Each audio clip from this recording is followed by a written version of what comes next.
Well, it's this woman that, made a video, and I think we talked about something she said before on our African Diaspora News channel. She identifies as a Native American woman. Her husband is black. And she was referring to what happens a lot of times with some people within the Latino community who has anti-black racism. And she wanted to address some of that and where some of that's coming from. But let's go ahead and roll that. Good question, and I'd love to answer it. I'm not talking about black racism toward Hispanic people because black people are not siding with the side of the oppressor. The Hispanic and Latino people that I'm talking about in this video are siding with the white oppressors. They saw somebody like Donald Trump come up in the ranks and do nothing but blast their entire race, and saw that and saw the proximity to acceptance and whiteness in America, and were like, yeah, why are they crossing the border illegally? Knowing some of the places that your families and your ancestors come from, and how, because of capitalism, because of colonialism, they've been ravaged and corrupted and as literal murder grounds. You know where some of those people are coming from to seek refuge, to become citizens. And you also know, probably, how hard the immigration process is here, especially if you're not from a white country. The first part about this statement is understanding that racism is systemic in this country. There are quite literally levels to this. And if black people have any racial bias toward Hispanic and Latino people, it's more than likely, historically and systematically going backward, coming from the odd acceptance of Latino and Hispanic people into the country, whilst never admitting the wrongdoings to black people in this country, how they have built the country up, and how they have never gotten their just dues for literally the blood off their backs. And as fellow minorities, much in the way that black people might look toward the Asian community or the Middle Eastern community, there might be some spitefulness because no matter how much black people have put into this country, every other race will get put before them.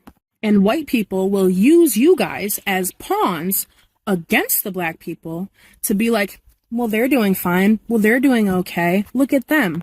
And sorry, no tea, no shade, but a lot of other minorities lift their chins up to that praise from the white people. They start walking a little straighter, holding their head a little higher, and then they start getting uppity toward black people. And all of this while telling your family members to breathe lighter, reinstating white stereotypes of black people. They're violent, they're loud, they steal, they're untrustworthy. Meanwhile, you were allowed to move into their neighborhoods, open stores in their neighborhoods, get jobs that they weren't allowed to get. Does the man exploit you and pay you less for those jobs? Absolutely, and that's But most Hispanic and Latino people that have immigrated to this country are chasing that American dream that never really existed for anyone that isn't a straight Christian white person. And you get so tied up in it that you don't realize that you're regurgitating the same racist rhetoric that your white oppressors used against you toward them now. No one has been disrespected like black people in this country. 9 times out of 10, when black people don't like a group, it's because of oppression. That's a lie. There is a fun little beauty in being ethnically and racially ambiguous. And that comes in the form of multiple racial groups thinking that they are in a comfortable zone around you because they think that you are some way relative to them. I have heard white people say the worst I've ever heard behind closed doors because they might have thought I was white. And I have had so many different groups of Hispanic and Latino people in Los Angeles specifically say shit around me because they thought that they were in close company. I lived in the heart of Hollywood through Trump's run. And let me tell you something. It was literally vomit-inducing, the amount of Hispanic and Latino people that were in front of the CNN building on Sunset, that were in front of the Vine Tower, that were up on Hollywood Boulevard marching for Trump, guarding his star on the Hollywood Walk of Fame because people were breaking it. Some weird lapdog happened with a lot of Hispanic and Latino people in Los Angeles when Trump became president. And that's what I'm trying to tell you guys is it's okay. You can say, yeah, these people exist in my group without taking on the brunt of that group. But usually, when you take on a broad spectrum statement, personally, it means it's inside of you, baby. See, I could look at your comment because you said blacks, and tell that you're probably one of these people I'm talking about. You probably heard your elders talking. You've probably talked with your friends. The blacks started the beef. I'd love to know how. Because that whole gang was going on back in the 80s and 90s. Everyone was involved in that. So let's wipe that out for a second. And let's talk about who's doing shit now. Because despite the fact that black people's music, style, clothing gets taken from them, despite the fact that there's this weird urge with Latino people to say the N-word, black people still showed up and rallied for the kids that were in the cages. Black people still showed out and spoke up for Latino and Hispanic people getting called border jumpers, getting told they're from whole countries, getting called rapists and murderers. It was black civil rights leaders, social coordinators, politicians, and Congress people who were rallying for the rights of the DACA children. But time and time again, black people show out for everyone else, and everyone else has a problem showing it back for them. 10 years is a long time, and I had a decade's worth of experience in LA. And like I said before, 80% of that was from y'all. Part that she talked about, the proximity to whiteness, is really the issue that we have really with other groups that come in, to America, even immigrants who are black, that want this proximity to whiteness. If you see black American people having an issue with somebody, it's usually what it is, because this is kind of how black Americans are just as a group. We are very open. We are very welcoming. We love everybody. And that has been to our detriment that we love everybody, but everybody don't love us. But when we see that you siding with the white supremacists against us, are you saying exactly what the white supremacist is saying? And like she said, that when the white supremacists give you a little pet on the head and you're like, oh, I feel great. Like the little dog wagging his tail because you're getting a little pet on the head and you want to join with them. A lot of times the black people are saying, you know what? Okay, you join with them white supremacists, well, F you too then. I don't want to fool with you either. If you go join with them, that's usually where that comes from. Because when you come into this country, everyone knows the hierarchy in this country. Everybody see it. It's not that hard to find. Black people are treated the worst of the worst. And every group that come in here say, wait a minute, I don't want to be treated like black people. So let me let these white supremacists know, hey, I'm on team white supremacy. Look at me. You understand what I'm saying? And like she said, they have people come in here. They are treated bad. They're not given the jobs they should be given, or they give them low pay. A lot of times they won't say anything about it. They have to keep their mouth shut and go on with it.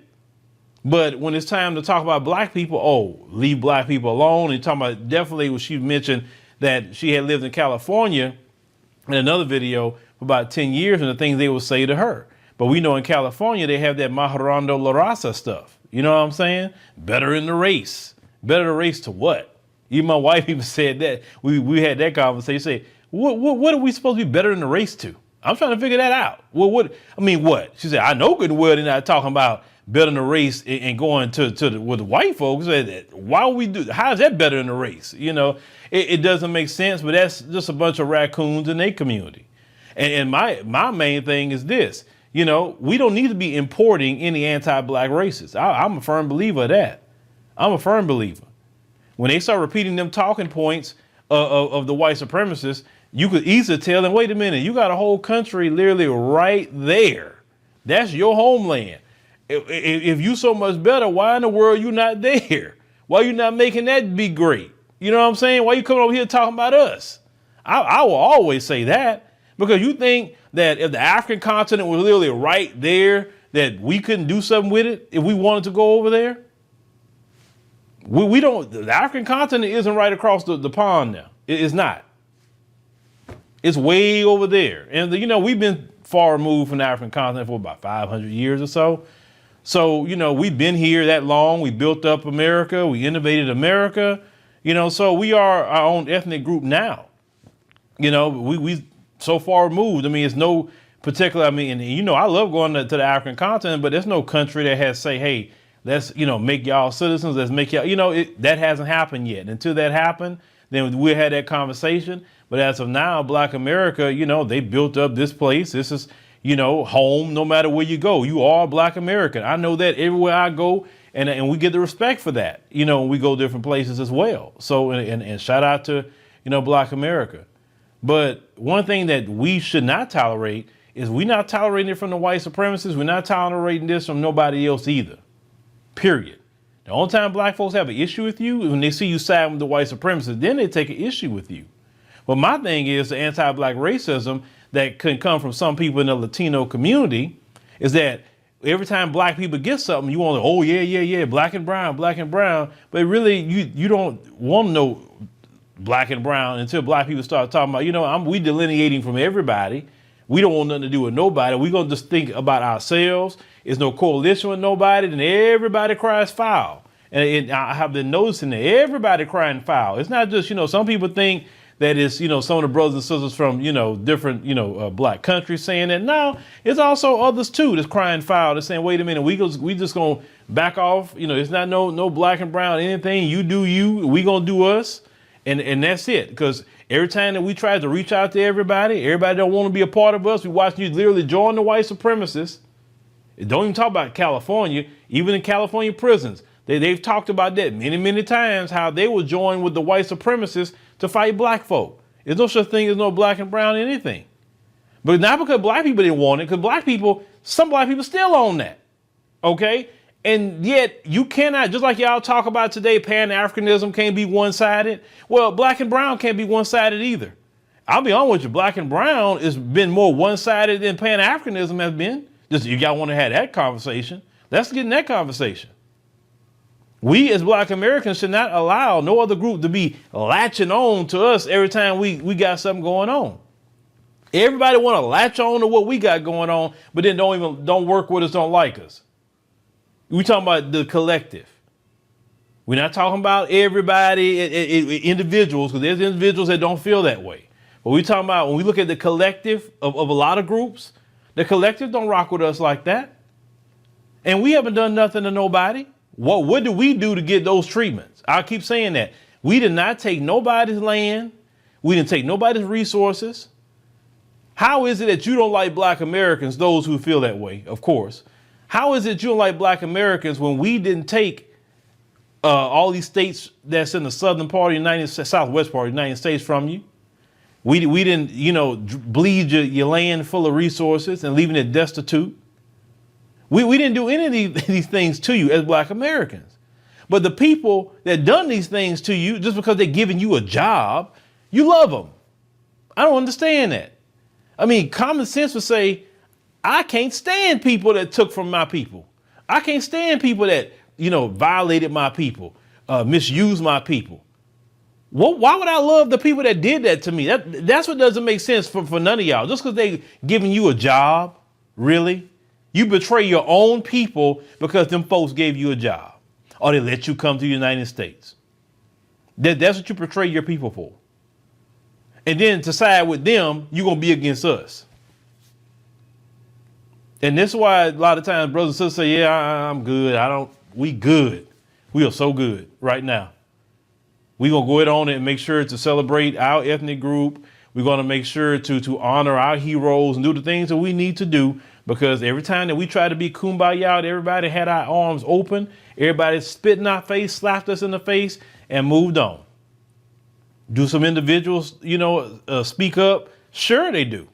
And if they are individual people who speaking up and for the right thing, I'm with you. I'm with you 100%. But that's going to be on an individual basis. It's not going to be on just this blind group, coalition, because it doesn't work. It doesn't happen. We can't even get blind coalition without even, Black, cousins from overseas. We can't get a blind coalition. Everybody talking about they different. Everybody ain't them. Okay, cool. Since everybody want to be on this, that's fine. We all can respect each other's ethnic group or whatever. Right?